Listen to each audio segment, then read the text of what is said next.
talk about Merriam turkeys, shall we? You know, a big thing with Merriam turkeys is a lot of your turkey hunting is done in more the Midwest, in the South, in the Southeast. Right. In Your the easterns, basically. More of a level terrain, some rolling hills, but the contours are nowhere near as steep, you know, and severe as chasing the Merriam turkeys. The Merriam turkeys are actually usually located within like Colorado, New Mexico, and Arizona, but they do kind of hybrid, crossbreed between the Rios and the easterns also. You know, and the big thing too is, you know, thanks to NWTF and a lot of the, you know, a lot of the organizations are actually trying to get each species out further.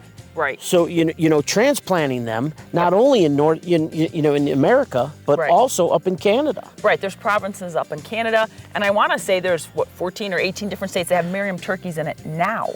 So the cool thing is, Merriam is not as hard, really, to go after as it used to be. You know, one of the big things is using the mountainous terrain to your advantage. What we use is we've got our trackers, and you try to cover as much ground. Using the high ridges, getting above them, listening, maybe doing some owl hoots, giving some, you know, trying to get them to react. This way you can locate, pinpoint where these birds are. And before sunup, if you could get them answering from the roost, now you turn around and use all of these apps, the new cyber world. The cyber scouting, you know, whether you got Hunt Stand or whatever apps you're using, you can go ahead and check out property owners, landowners, know what's going on, but you can also go ahead and check out the terrain, and they'll also have hunting information on it for your licenses and such. Well, you know, and the big thing is in anywhere, any species is locating them. Right. Once you find their roost, then believe it or not, the only thing is different with the Merriam. Yes, they like to go to the same areas because they know the security of them. But if they get bumped due to the pressure, that could change from this draw to that one or the next one. And having the access, knowing, you know, the property lines, and, you know, if you're on state land, you maybe has a little bit more mobility, or private land where you have more acreage. Use the terrain. A lot of times the Merriams, any turkey really, doesn't want a thick floor cover. And what you also need to do is, like you just said, you don't want too much undergrowth because they want to feel safe. But come wintertime, if we get the big snows here, like in Colorado, those Merriams are going to go down lower because they're going to go ahead and try to get in those pinyon trees where they feel a little more comfortable. But as the spring comes and the snow starts melting, they're going to start heading back up to the top of these ridges. But Vicki made a really good point.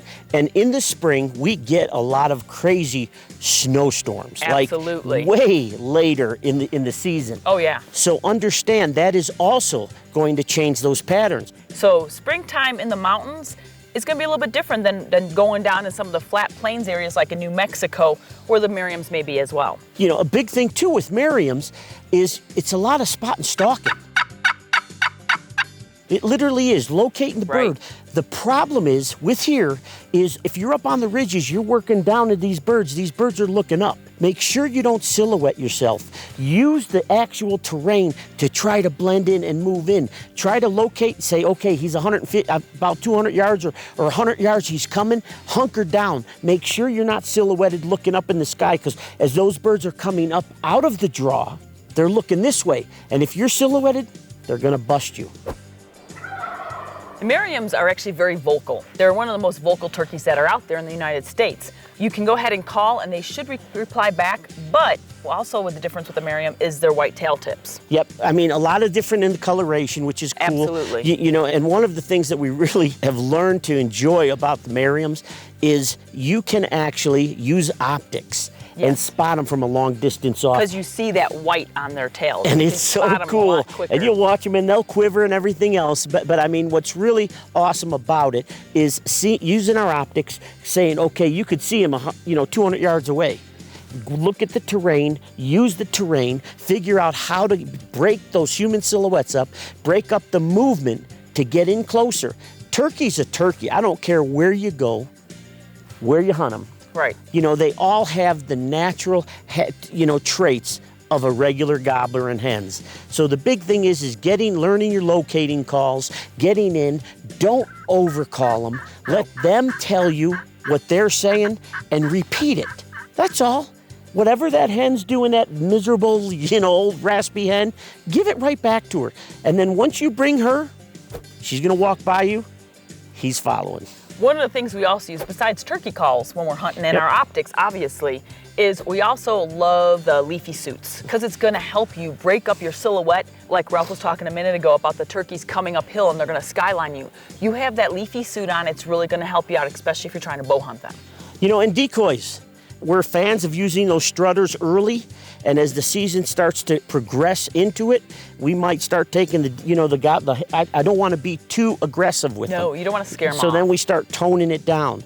And the other thing here, because you might be covering a lot more ground, don't pack those vests up with everything like you normally would, going 150 yards from the vehicle and hunkering down and then, moving on. Here is up and down, so be prepared for that. Set your gear up and the weight of all your gear. So maybe instead of using the big old decoys, get some more collapsible ones. Always have this to remembering that you are going to cover a lot more terrain. And I say terrain, not land. Terrain, because it's all of this. So you're going to be hiking more than you've ever done before. So utilizing that, and setting your packs up for knowing that type of hunt, it's going to make you more successful. So good luck out there this spring on your Merriams. We wish you all the best, and we should probably get back to scouting. Yep. Let's go. Use your optics.